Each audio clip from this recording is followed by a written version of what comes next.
घोषणा पत्र का हिडन एजेंडा वो निकल करके सामने आया है। विगत 60 सालों से कांग्रेस पार्टी तुष्टीकरण की राजनीति करती आई। वोट प्राप्त करने के लिए धर्म, संप्रदाय और जातियों के नाम का दुरुपयोग करती आई। और जब कांग्रेस का ग्राफ तेज गति से नीचे गया है, इस बार उन्होंने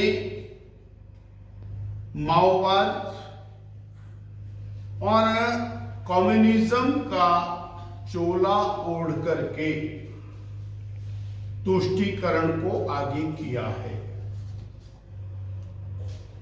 घोषणा पत्र में सबकी संपत्तियों की जांच करना, सभी संस्थाओं की संपत्तियों की जांच करना, मंदिरों की संपत्तियों को सार्वजनिक करना, मंदिरों पे पड़ा हुआ जो सोना है उसको सरकार के अधीन लाना, सबकी प्रॉपर्टी, सबकी जमीनें उसको सब में बांट देने की बात कहना, अलग अलग जाति, धर्म, संप्रदाय के लोगों की प्रॉपर्टीज, जमीनों को दूसरों में बांटने की बात कह देना, ये एक बहुत बड़े वर्ग संघर्ष को न्योता देता हुआ दिखाई देता है। चुनाव घोषणा पत्र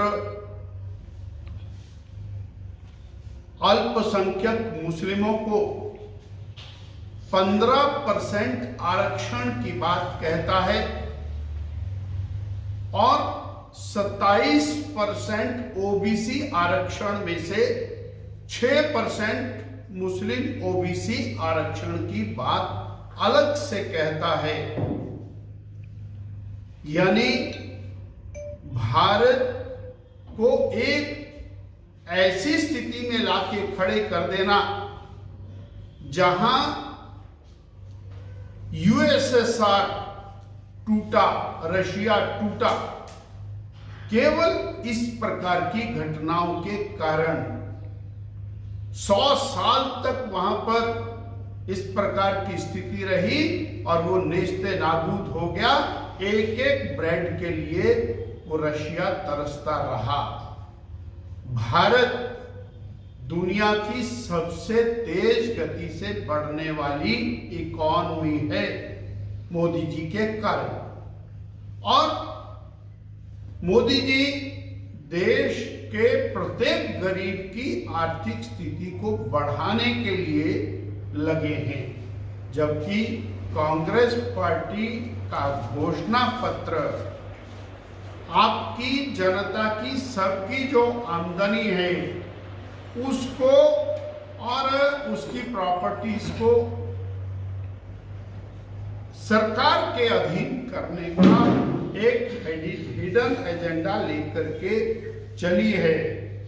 ये बड़ा स्पष्ट रूप से समझने की आवश्यकता है। एक शब्द का प्रयोग किया है, बहुसंख्यकवाद। ये जो बहुसंख्यकवाद है ये हिंदू के लिए प्रयोग किया गया शब्द है और बहुसंख्यकवाद को किसी भी कीमत पर बर्दाश्त नहीं किया जाएगा। ये देश की, हिमाचल की जनता को आज समझने की आवश्यकता है कि इसके पीछे का अर्थ क्या है।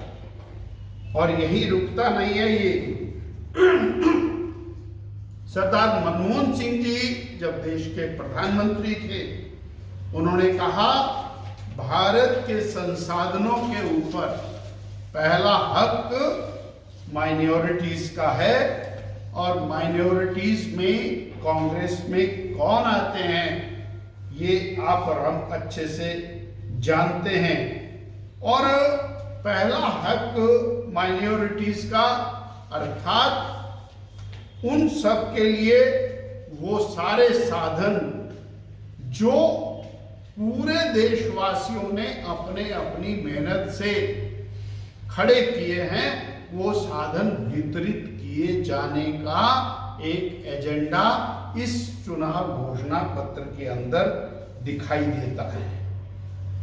Scheduled caste, scheduled tribe, OBC धर्म परिवर्तन करने के बाद भी वो एससी, एसटी, ओबीसी की कैटेगरी में रहेंगे।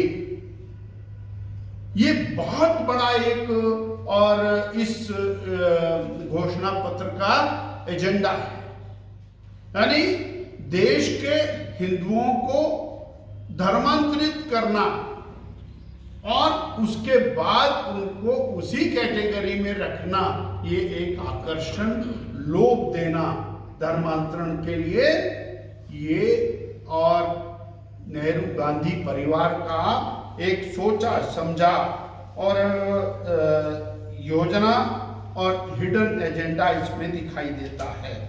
और यदि कोई व्यक्ति धर्म बदलकर मुस्लिम या ईसाई बनता है, उसका दर्जा उस प्रकार का रहेगा। और 15% आरक्षण की बात मैंने आपके सामने रखी है। जो राष्ट्र कल्याण, देश कल्याण, सामूहिक, सबका विकास, सबका साथ, उससे हट करके एक बार पुनः वर्ग संघर्ष की ओर देश को धकेलना, जाति धर्म संप्रदाय के आधार के ऊपर देश को विभाजित करना, 60 साल देश में राज करने के बाद और कोई जिम्मेवारी ना उठना, जिन्होंने 60 साल देश पर राज किया, उसके बाद उनको जाति धर्म संप्रदाय, विभिन्न प्रकार की जातियां, उनका सर्वेक्षण करना, ये उनके ध्यान में आ रहा है। जबकि वो 1980 और 70 के दशक में गरीबी हटाओ, महंगाई घटाओ का नारा देकर के सत्ता में आते रहे।